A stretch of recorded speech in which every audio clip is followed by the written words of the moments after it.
কেমন আছো বন্ধুরা? আমরা প্রতিদিন তো লেখাপড়া করি, এই কলমের মাথায় নাকি বল থাকে। সেটা দেখতে কেমন, কিভাবে ঘোরে আর লেখা হয়? দয়ে নাকি ব্যাকটেরিয়া থাকে। সে ব্যাকটেরিয়া বা দেখতে কীরকম? আমাদের মাথার চুলই বা আসলে কাছ থেকে দেখতে কীরকম? আমাদের চামড়াই অতিরিক্ত কাছ থেকে বা কেমন লাগে? এসব প্রশ্নের উত্তর মিলবে আজকের ভিডিওতে। কারণ আজকের ভিডিওতে আমরা দেখতে চলেছি আমাদের নিত্য প্রয়োজনীয় জিনিসগুলো মাইক্রোস ক্যামেরায়। তো চলুন শুরু করা যাক। তো প্রথমে আমরা দেখব কলম। কলম কিভাবে লেখা হয়।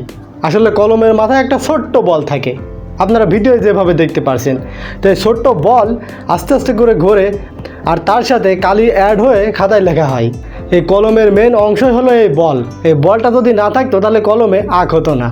আমরা ছোটোবেলায় লিখতে গিয়ে এমন প্রবলেমে অনেক পড়তাম যে কলমের বল পড়ে যেত আর লেখা হতো না। এরপরে আমরা দেখব করোনা ভাইরাস। ভয় পাবেন না, করোনা ভাইরাস দেখতে কেমন আজকে আমরা সেটা দেখব। এই করোনা ভাইরাস পুরো পৃথিবীর লোককে কীভাবে নাকানি চুবানি খাইয়েছে আমরা সবাই জানি। তো আজকে আমরা এই দুষ্টু করোনা ভাইরাসকে দেখব। আসলে এই পরীক্ষাটা করার জন্য একজন করোনা আক্রান্তকারীর মাস্কটা নেওয়া হয়।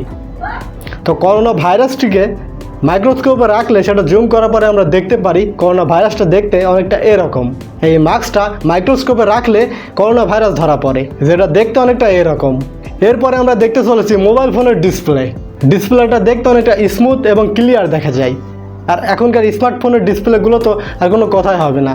তবে এগুলো যদি আমরা মাইক্রোস ক্যামেরায় অতিরিক্ত জুম করি তাহলে দেখতে পারবো যে এগুলো ছোট্ট ছোট্ট একটা বক্সের আকারে, মানে একটা প্যাটার্নে তৈরি হয়েছে। এই ডিসপ্লেগুলোকে যদি আমরা অতিরিক্ত জুম করি তাহলে আরও দেখতে পারবো যে এই ডিসপ্লেগুলো লাল, নীল, সবুজ এবং হলুদ কালার দিয়ে তৈরি। এই 4-5টা কালারের কম্বিনেশনেই আসলে ডিসপ্লেটা তৈরি হয়। এরপরে আমরা দেখতে চলেছি কাপড় বা পোশাক। পোশাকের উপরে মাইক্রোস ক্যামেরা বা হাইটেক ক্যামেরা রাখলে সেটা দেখতে অনেকটা এরকম দেখা যায়, যেটা দেখলে আমাদের মনে হবে যে এটা কেউ ছোট ছোট রশি দিয়ে বানিয়েছে। আসলে এটা কিন্তু মেশিন দিয়ে এভাবে তৈরি হয়। আমরা সাধারণত খালি চোখে পোশাককে এভাবে দেখব না, এটা এমনভাবে দেখতে হলে আমাদের মাইক্রোস ক্যামেরা বা হাইটেক ক্যামেরা লাগবে। এরপরে আমরা দেখব আমাদের গায়ের চামড়া। গায়ের চামড়া যদি হাইটেক ক্যামেরা লাগানো হয় এবং অতিরিক্ত জুম করা হয় তাহলে আমরা ধীরে ধীরে দেখতে পারবো আমাদের পশমগুলো, এবং আমরা দেখতে পারবো ছোট ছোট কোষ দিয়ে কীভাবে চামড়াগুলো গঠিত হয়। আমরা এটাও দেখতে পারবো যে শরীরটা অতিরিক্ত পরিশ্রম করলে কীভাবে ঘাম নির্গমন হয়। আমরা এটা দেখতে পারবো হাইটেক ক্যামেরায় যে শরীর থেকে কীভাবে ঘাম নির্গমন হয়। আপনারা ভিডিওতে দেখতে পাচ্ছেন যে আমাদের শরীর থেকে ধীরে ধীরে এভাবেই শরীরের ছিদ্র দিয়ে ঘাম নির্গমন হয়। এরপরে আমরা দেখতে চলেছি ইনজেকশন। ইনজেকশনটা যখন মানুষের শরীরে প্রবেশ করানো হয় তখন কীরকম দেখতে লাগে। এর আগে আমরা দেখব ইনজেকশনের মাথায় ওই সুইটা দেখতে কেমন লাগে।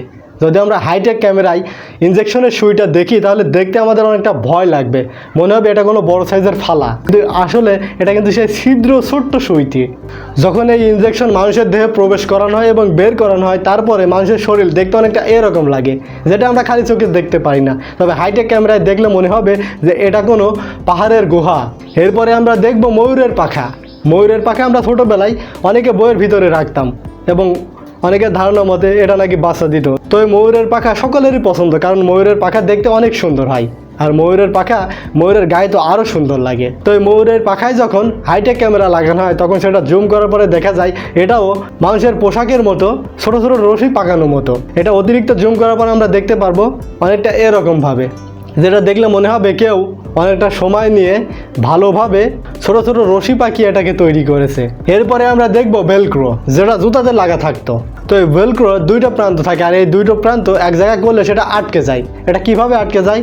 এটা যখন আমরা মাইক্রোস ক্যামেরায় দেখি তখন দেখতে পারি যে নিচেরটাই একটা প্লাস্টিকের হুক লাগানো থাকে আর উপরেরটাই ছোটো ছোটো সুতা মতো লাগানো থাকে। যখন এগুলো একত্রিত হয় তখন ওই হুক সুতাকে আটকে ধরে আর সেটা আর সরতে দেয় না।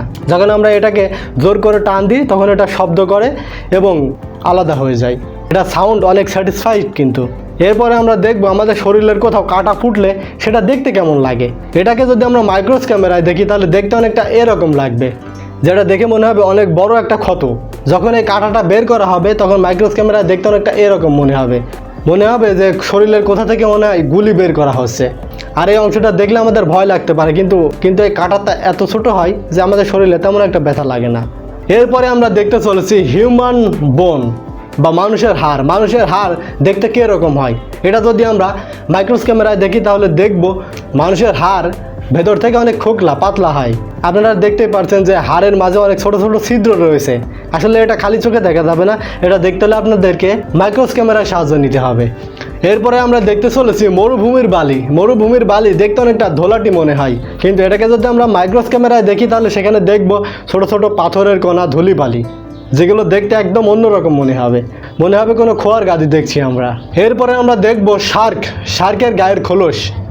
শার্কের গায়ের খোলসে আমরা যদি মাইক্রোস ক্যামেরা লাগাই বা শার্কের গায়ে যদি আমরা হাইটেক ক্যামেরা লাগাই তাহলে দেখতে অনেকটা এরকম মনে হবে এটা টিন দিয়ে কেউ মোড়াট করে রেখেছে, যেটা দেখতে অনেকটা ভয়ঙ্কর। এর আগে কি আপনি শার্কের গা দেখেছিলেন এভাবে? যদি না দেখে থাকেন তাহলে আমার এই পরিশ্রমদের জন্য ভিডিওটা একটা লাইক এবং কমেন্ট করবেন। এরপরে আমরা দেখব যে ছেলেদের দাড়ি মেশিন দিয়ে ট্রিম করার পর দেখতে কেমন লাগে। আমরা যখন আমাদের দাড়ি ট্রিম করি তখন দেখতে অনেকটা এরকম লাগে এবং 4-5 দিন পরে দেখতে এমনটা লাগে। তো এরপরে আমরা দেখব দইতে নাকি ব্যাকটেরিয়া থাকে। সেই ব্যাকটেরিয়াগুলো দেখতে কীরকম হয় আমরা কি দেখেছি? আজকে আমরা দেখব। তো দইতে যখন আমরা মাইক্রোস ক্যামেরা লাগাই তখন দেখতে অনেকটা এরকম মনে হয়। দইয়ের ভিতরে অনেক ছোট ছোট ব্যাকটেরিয়া নড়ে বেড়াচ্ছে, এটা আমরা দেখতে পারছি।